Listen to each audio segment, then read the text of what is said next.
Hey everybody, this is D Hunter bringing another action figure review. Today we're going to be looking at the Hasbro Ghostbusters Plasma Series Collect and Connect or Build a Figure Terror Dog. This was from the Hasbro Ghostbusters line. It's a very new line that just came out. If you get all 4 of the Ghostbusters plus Dana and Gozer, you get all 6 pieces to build this Terror Dog. Now I was very fortunate. I wasn't planning to get the Ghostbusters from this Hasbro line, as I already have the Diamond Select Ghostbusters. I don't think I need to make that team over and over and over again. I did get Dana and Gozer from this wave, and a buddy of mine in real life had gotten all the Ghostbusters and said he didn't need his Terror Dog pieces, so bam, here we go. This thing looks pretty cool. Looking at its face here, it's angry, has some jaw articulation. I do like that. I like the pink in the jaw, looks pretty nice. He's got his horns a little bit downward. I do believe in the film there were 2 different versions. One had the horn down, one had the horns up. I did tell myself I really want to get 2 of these Terror Dogs. And you know what Hasbro did? They released a second one with Louis Tully, who I want also. So that works out pretty good for me. I'm sure there are a lot of people complaining having to build the wave twice to get a second Terror Dog, but you're not going to have to do that. So he's got a lot of articulation, but we'll look at that in depth later. It's got sort of a silver coat on the top. Kind of makes me think of a fish, as weird as that is. His front legs are longer than his back legs. That is movie accurate. Not double jointed, but it looks like we're going to get a lot of range of motion there. Like I said, we're going to go into that in depth later. Overall, pretty good looking. Got some little spikes or horns kind of sticking out of the back of his feet. Not a bad looking monster. And here's a closer look at his face. I mean, look at all the detail there. The nostrils, the gums, the tongue, the teeth. You can even see between his teeth. Just looks fantastic so far. Here's the figure broken down as far as he can go. Like I said before, you have to buy 6 figures to put this guy together. And you know what? Hasbro almost got me to buy the whole wave, even though I didn't want to do it. I almost dropped another $80 to get the 4 Ghostbusters and complete this Terror Dog. And don't get me wrong, I think the Ghostbusters actually look pretty good. I've warmed up to them. They're just a little bit small, considering I'm familiar with the Diamond Select versions. I would have definitely enjoyed them. The articulation's nice, but I really didn't need them. I was very happy for these pieces to drop in my lap, just like they did. And as far as the pieces go, the head came with Gozer, the torso came with Dana, and then the arms and legs came with the 4 Ghostbusters. Pretty excited to be able to get the second one without having to build this wave twice. I think the way they're releasing it is cool for my purposes, but I can see some people being pretty annoyed because you got to get 6 figures to build this, and then they're just going to release pretty much the same thing in a 2-pack moving forward. Excellent for the people that need 2 Terror Dogs. Kind of annoying for the people that don't. And once you get all 6 parts, they fit together with complete ease and have pretty good articulation. Here he is, fully assembled. Now let's check out his measurements. From back to front, as far as how long he is, about 7 inches.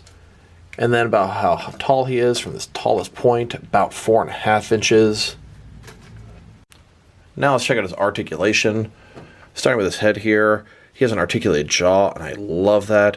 Here it is shut, and then here it is open, looking fantastic. Looks good either way, a little better open. His head here is on a ball joint. Of course, it can rotate around, go side to side, up and down, giving it a very nice range of motion here. His, I guess, shoulders, they go out about that far on both of them.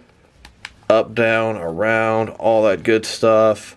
His elbows here go down about that far into there, and they can rotate. Then it's similar here on, I guess, his ankles.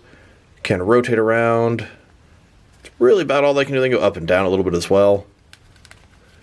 Then his back legs, of course, they can move up, down, and they can extend out just a tiny little bit there, not much at all. This one here can go in and out and rotate, and the bottom one simply go up and down, and a little bit of rotation as well. Now, Ghostbusters toys are not new to the Collect and Connect or Build-A-Figure feature. Mattel had the Ghostbusters line many years ago, and they did not choose to do this. Diamond Select Toys got the Ghostbusters line later in a 7-inch more detailed scale, and they sure did do the Collect and Connect. It took 15 figures, but they built two of the most amazing dioramas in my action figure collection. Here's this Hasbro Terror Dog in front of the Diamond Select Collect and Connect or Build a Diorama Ghostbuster Firehouse front. This thing did require 15 figures to make, and the Diamond Select figures are more expensive than the Hasbro figures. They retailed at $25 each. You do the math. This thing was quite expensive and took forever to put together, but it is damn gorgeous if you ask me. This background piece is a must if you have the Mattel Ghostbusters team, the Diamond Select Ghostbusters team, the Mezco Ghostbusters team, or the new Hasbro Ghostbusters team. I would love to put any of them in front of this thing. This diorama had some very nice features to it, especially the doors. You can open them like the people would walk through. You can open the windows at the top separately, or you can open the entire door like when the Ecto-1 comes out. This thing even came with an interchangeable Ghostbusters 1 or 2 logo at the top. Just great attention to detail. Here's the Terror Dog and another Diamond Select Collect and Connect diorama for the Ghostbusters line. The Ghostbuster Firehouse came with the Ghostbusters 2 and a real Ghostbuster figures. That was the second diorama they made. The first diorama they made is this one. This is the rooftop from the end scene of the Ghostbusters film where they fought Gozer. Here's a Terror Dog in the center. This thing was made from 15 different figures from the first Ghostbusters film and just looks amazing. One of the best action figure dioramas I've ever gotten. Cannot praise this thing enough. And I actually took the time to put two of these dioramas together. This thing is beautiful. This thing is massive.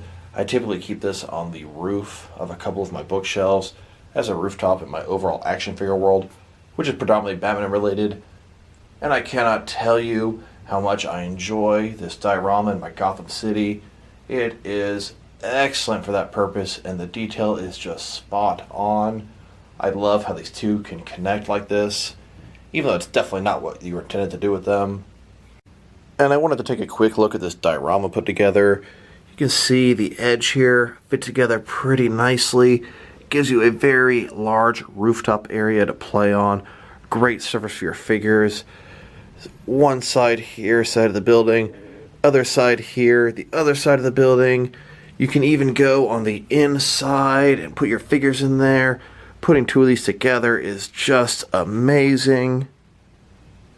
Now let's check this guy out compared with some other action figures, starting with some other Ghostbuster figures. Here's this Hasbro Terror Dog in the center, next to two of the Diamond Select Terror Dogs on the sides. Considering they're a 7-inch scale version of the Terror Dog, they're sized up almost exactly the same. So let's go ahead and check them out compared to each other. Which one do you guys think looks better? They definitely have a different look to them. I'm pretty fond of the Diamond Select version, so I'm going to say he's my favorite of the two, but I'm definitely open to debate on that. They both look really nice. I think the articulation is a little bit better than the Diamond Select version. He's got torso articulation and more joints in the legs. They both look great. Which one do you guys like better? Put in the comments below. One extra use I've gotten out of these Diamond Select Terror Dogs. I use them for Predator Hounds for this upgrade Assassin Predator from the film The Predator. There were Predator Hounds in that film, and the Assassin Predator used them to help hunt down the fugitive Predator, but let's just say the design was complete shit in that movie, and these look even better if you ask me. They scale up great with him, and honestly, they look like they could be a Predator Hound of some sort. Here he is with a couple more Diamond Select Terror Dogs. These are semi-transparent Terror Dogs. I guess they're supposed to simulate the end of the film when lightning struck, and they looked that way for a split second. If that's not what they represent, please educate me. I do enjoy these two Terror Dogs because they can be semi-cloaked Predator Hounds for my Predator action figure collection. Here he is next to a blue transparent terror dog from the real Ghostbusters cartoon. I would love to get a second one of these, but this guy came in a large 6-pack real Ghostbusters box set. Here he is next to a couple statue terror dogs with their ears lowered.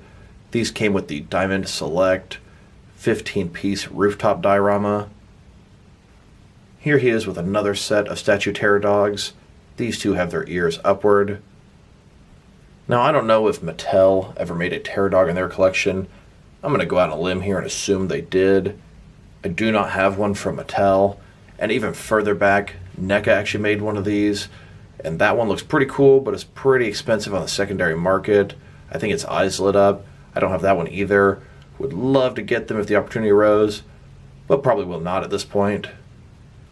Here he is next to a Mattel Louis Tully, sporting the Terror Dog statue head on top of his real head. So here's the Mattel Louis Tully being backed up into a corner by the Terror Dog, afraid for his life. Unfortunately, this is not the Louis Tully proper outfit from that scene. In that scene, he had a blue sort of jogging suit on, windbreaker. This Louis Tully is from the Mattel line, but does scale up very well with the Hasbro line. Looking very forward to the Louis Tully and Terror Dog 2-pack coming out in the near future. Now in the film, there were 2 different Terror Dogs. One of them came from Louis Tully, and one of them came from Dana Barrett. I'm going to go out on a limb here and assume this is the one that came from Louis Tully, which was called Vince Clortho. The one from Dana Barrett was called Zuul, and I'm going to assume the next one is that one, as it comes in a 2-pack with Louis Tully, and that only makes sense to me. Now let's check them out next to a few other dog action figures that I have, starting with the demonic-looking dogs. Here are a couple of NECA Predator hounds from the film Predators. These Predator hounds look completely different from the ones in the film The Predator. That's how I'm able to sort of fudge a Terror Dog into that slot. Here he is with a couple of Lickers from Resident Evil, and a couple of dog aliens from NECA. And here he is next to a bunch of regular looking dogs in my action figure collection. Here's this Hasbro Terror Dog next to a complete team of Diamond Select toys, Ghostbusters from the first film. Even though these Diamond Select toys are the 7-inch scale, they work great with this Terror Dog. Here he is next to a Diamond Select Louis and Dana, the 2 characters that became the Terror Dogs in the film. And here it is next to some Mattel Ghostbuster figures. And here are all the figures I have from the Hasbro Ghostbusters Plasma series. Looking forward to getting Louis and the other Terror Dog in the future. So overall, I'm going to say this is an excellent Collecting Connect figure. They executed him very well. I was pretty disappointed that he was a Collecting Connect figure, as I wanted to have 2 of these Terror Dogs. But the fact they're releasing that Louis and Terror Dog 2-pack in the future definitely makes up for that for me. I was also very pleased I didn't have to actually purchase the entire wave to put this guy together. Thank you to my buddy Eric in Indiana. Another thing I really like about this dog is he can really fit with any of your action figure lines in the 6 and 7-inch scale, the larger Diamond Select, or the shorter Hasbro. He works great with both of them. I can see myself using this Terror Dog in a ton of different action figure scenarios, not just Ghostbusters, not just Predator, but all kind of stuff out there. If I were to rate this Collecting Connect figure, I'd give him a solid 7 out of 10, leaning almost toward a 7.5 out of 10. I mean, his sculpt is great, his articulation is pretty nice, his paint job is excellent. They did a great job with this figure, and it can fit in with pretty much any of the Ghostbuster lines if you collect them. So this is D Hunter. Thank you guys for watching this video. If you liked the video, press like below. If you have anything you want to say about the video, add it to the comment section. If you want to see additional action figure reviews from me, press subscribe. I do appreciate when you do that. Once again, this is D Hunter. Thank you guys for watching this video, and I'll talk to you guys real soon.